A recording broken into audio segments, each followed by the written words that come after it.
In this module, we examine the security that is stored against each file and directory on the system. Let's have a look at what's available. There are three things that are stored against each file and each directory. First is, who owns the file? This is always a user ID or a username. We know this simply as the owner of the file. Every file has an owner. There's also a group that that file belongs to.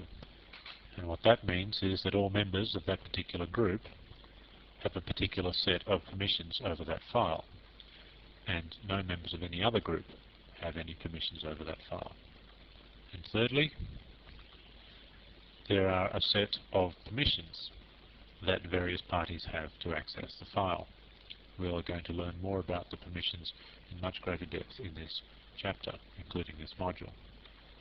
Let's look now at the various permissions that are attributable to any given file or directory.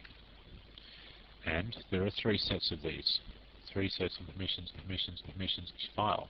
Let's have a look at what each of the three is. First, there are the access privileges of the owner of the file. What is the owner allowed to do to the file? Well, you would assume that the owner is allowed to do anything. And strictly speaking, that is true, assuming that they know how to. Secondly, there are the access privileges of the members of the file's group. In other words, if the file is considered the sales group, then what are the access privileges of all the users that are members of the sales group? Finally, what are the access privileges of everybody else? So three sets of permissions may be specified here. What can the owner do to the file, what can the members of the group do to the file, and what can everybody else do to the file? It's very important to note that the only person that can change any of these things, and we're talking about the permissions, we're also talking about the owner, and we're also talking about the group. The only person that can change any of the above is the owner. If you're a member of a group that owns the file, it doesn't mean you can change anything. Only the owner can change any of these things. So how do we look at these things? How do we find out what the owner is, what the permissions are, and so on? Well, all of these may be examined using the -L option to the ls program. Let's have a look at that -L option right now. Let's see what happens if we do an ls -L. Well, we get the following. We've briefly had a look at this particular way of using ls before, and I've briefly gone through and told you what some of those things mean, but now we're going to do that in some more detail. Firstly, this column here represents the file's owner. As you can see, every file in this particular directory is owned by me. Now, this column represents the group of the file, so the permissions specified, which I'll show you in a second, pertain to all members of the users group. And thirdly, the permissions themselves are over here.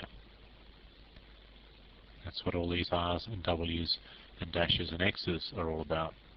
Now remember I said that there are actually three of them.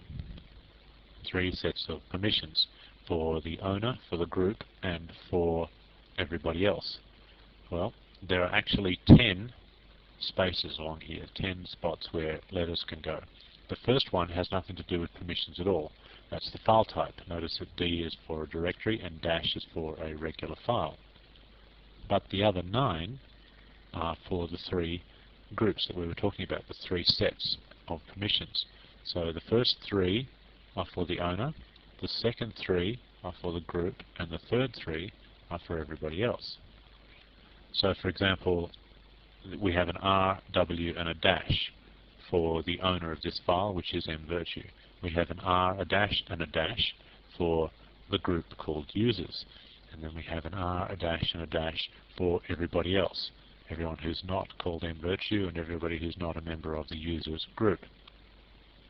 I'll be explaining what the R's and W's and dashes and X's and so forth mean in the next module. For now, I just want you to be able to read this ls-l listing. And it's really not that hard when you know what the various components are. The first letter is the file type, and then there are 3 sets of 3. And each one is an R or a dash, a W or a dash, and an X or a dash. depending on whether, recall, the R is turned on or off, the W is turned on or off, and the X is turned on or off. So we have the R and the W both turned on, and the X turned off. Whereas here we have the R turned on, the W turned off, and the X turned on. Let's go and examine what those three letters actually mean. Firstly, I'll mention the simplest case, which is that of files. And for files, it's very straightforward. R means that the person, such as the owner of the group or everybody else, has permission to read the file. That means they can examine the contents of the file, perhaps using cat or more or head or tail or something like that. Anything that allows them to read the contents of the file. That could even be using the copy command, CP.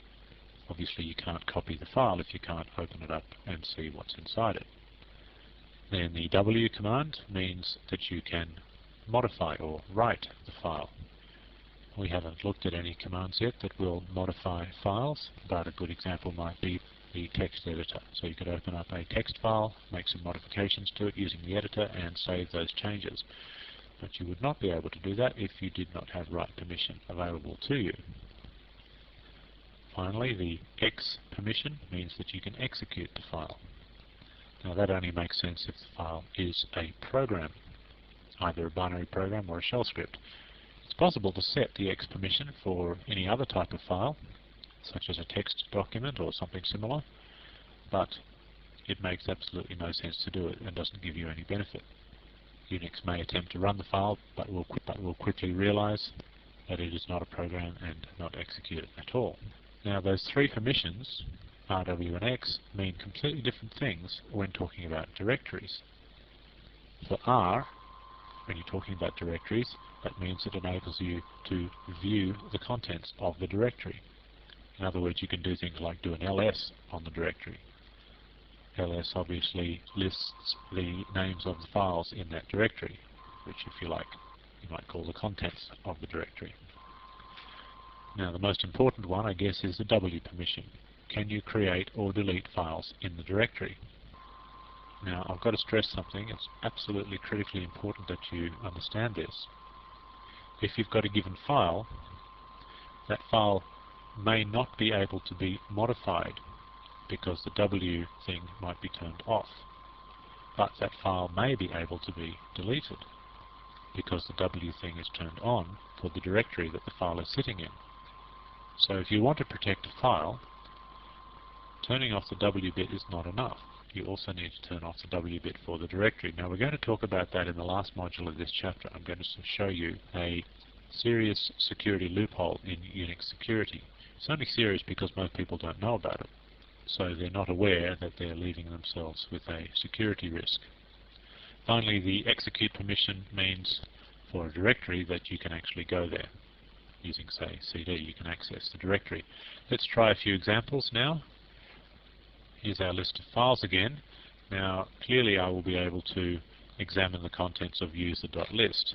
So I could do, say, cat user.list. How do I know that I can do that? Well, because I have read permission on the file.